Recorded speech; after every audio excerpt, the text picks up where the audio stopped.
அன்பார்ந்த இறைமக்களே, கிறிஸ்துவின் மர்ம ஜெபக்குழுவின் வாயிலாக உங்களை சந்திப்பது நான் பெரும் மகிழ்ச்சி அடைகிறேன். மக்களை, சந்தோஷமா இருக்கீங்களா? நிறைவா இருக்கீங்களா? மகிழ்ச்சியா இருக்கீங்களா? மன அமைதியா இருக்கீங்களா? மக்களே, ஒவ்வொரு நாளும் அவரோடு இணைந்து நடக்கும்போது அதில் கிடைக்கின்ற மகிழ்ச்சி இருக்கு பாருங்க, அதுதான் நமக்கு பெரிய மன அமைதி இல்லையா? இன்றொரு நமக்கு என்ன இறைவார்த்தை தருகிறார் பார்ப்போமா? இறைவாக்கினர் மீகா எழுதிய நூல் அதிகாரம் 3 இறைவார்த்தை 1-3 முடிய. அப்போது நான் கூறியது, யாக்கோப்பின் தலைவர்களே, இஸ்ரேல் குடும்பத்தை ஆள்பவர்களே, நீதி அறிவிப்பது உங்கள் கடமை என்றோ? நீங்களோ நன்மையை வெறுத்து தீமையை நாடுகின்றீர்கள். என் மக்களின் தோலை உயிரோடு உரித்து அவர்கள் எலும்பிலிருந்து சதையை கிழித்து எடுக்கிறீர்கள்.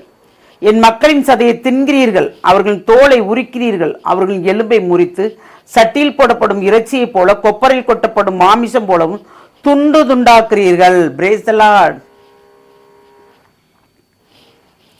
நம்மை ஆள்பவர்கள் எப்படி இருக்கிறார்கள் என்பதை இந்த இறை வார்த்தை நமக்கு எடுத்துரைக்கிறது இல்லையா? நம்ம மேலே சுமைக்கு மேலே சுமை ஏற்றும் போது நமக்கு வருமானமே இல்லைன்னு வச்சுக்கோங்களேன், துன்பப்படுறோம்ல, நம்ம துயரப்படுறோம்ல, நம்மளை படைத்தவரை நோக்கி கதறோமா இல்லையா?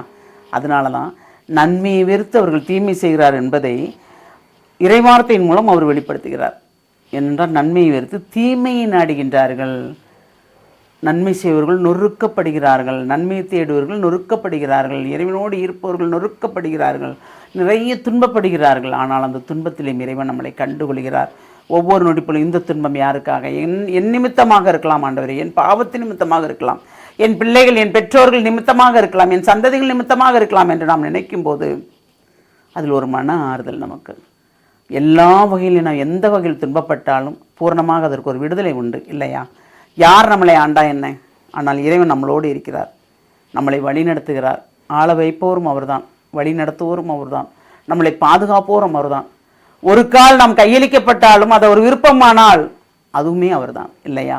அவர் விருப்பமின்றி எதுவுமே நடக்காது. அவர் விருப்பம் இல்லாமல் எது நடந்தாலும் அது நம்மளை சாராது, ஒன்றுமே இல்லாமல் போய்விடும். அப்போ நாம் எந்த நிலையில் இருக்கிறோம், எப்படி வாழ்கிறோம், எப்படி வாழப் போகிறோம்? எப்பொழுதும் இந்த 40 நாட்கள் மட்டும் நாம் எடுத்துக்கொள்ளாமல் எந்நாளுமே அவருக்கு உகந்த வாழ்க்கை வாழ்ந்தோம் என்றால் எது எது நமக்கு தேவையோ அனைத்தும் நமக்கு கிடைக்கும். அப்போ நாம் தீமையை வெறுத்து நன்மையை நாடும் போது அதில் நமக்கு ஒரு ஆறுதல் உண்டு இல்லையா? நன்மையை வெறுத்து தீமையை நாடும் போது தான் நமக்கு தீமையை வந்து சேருது. தோள்கள் உரிக்கப்படுது, நம்ம நல்லவர்களாக இருப்போம், ஆனாலும் நமக்கு துன்பத்துக்கு மேல் துன்பம் வந்தால் தாங்க முடியாதவாறு துடிப்போம் இல்லையா? நாம் துடிப்பது மட்டுமல்ல, இறைவனும் நம்மோடு சேர்ந்து துடிப்பார். பாவம் செய்யாதவாறு நாம் அந்த படுகின்ற துன்பங்கள் அனைத்திலும் இறைவனுக்கும் பங்கு உண்டு. பாவம் செய்தான் அந்த துன்பம் அனுபவிக்கிறோம் என்றால் அதில் பங்கு இல்லை. என்னென்ன பாவத்தின் மொத்த சம்பளம் தான் நம்ம அனுபவிக்கிறோமே. மனம் மாற்றத்துக்கான அழைப்பு இந்த நாட்களில். மனம் மாற்றம் நமக்கு ஒரு நிறைவான ஆசிரியை தருகின்ற மாற்றம்.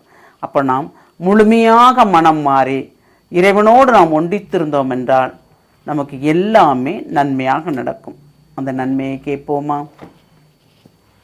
வாழும் வள்ளலே இறைவா, ஆமாண்டவரே, தீமையை வெறுத்து நன்மையை மட்டுமே நாடும்படி நீர் எங்களை ஆசீர்வதிக்க வேண்டும், எங்களை வழிநடத்த வேண்டும். ஒவ்வொரு நொடிப்பொழுதும் மாய உலகத்தில் வாழ்கிறோம் ஆண்டவரே.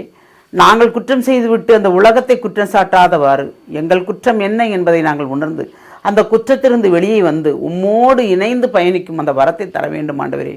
எது நடந்தாலும் இறை சித்தம் என்று ஏற்றுக்கொள்ளும்படி இந்த வல்லமை தாரும் ஆண்டவரே.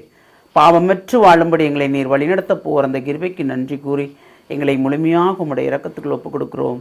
ஜெபம் கேட்கும் நல்ல பிதாவே, ஆமேன், ஆமேன், ஆமேன்.